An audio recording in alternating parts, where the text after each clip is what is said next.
தீபாவளி முடிஞ்ச மறுநாள் எங்கேயாச்சும் குளிக்க போகலான்னு எங்கள் சித்திட்ட ஃபோன் அடித்து எங்கேயாச்சும் குளிக்க நல்ல லொக்கேஷனாக சொல்லுங்கன்னு சொன்னேன். அது எங்கள் சித்தி சின்னக்காடுன்னு ஒரு டேம் மாதிரி இருக்குது எங்கள் ஊர் பக்கத்தில், அங்கே போய் குளிக்கலாம் அப்படின்னாங்க.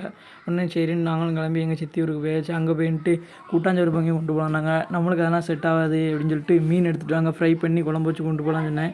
அதேமாரி மீன் வாங்கிட்டு வந்தாங்க எங்கள் சித்தப்பா. அதையும் போட்டு குழம்பு வச்சு கொண்டு போயாச்சு. போகிற வழியில் ரோடெல்லாம் பார்த்திங்கன்னா கொஞ்சம் மோசமாக தான் இருந்துச்சு. அடுத்து உள்ளே போக ரோடு செம்மையாக இருந்துச்சு. மலை கிட்ட போயாச்சு. மலை வியூவெல்லாம் பாருங்கள் எவ்வளோ செம்மையாக இருக்குன்னு.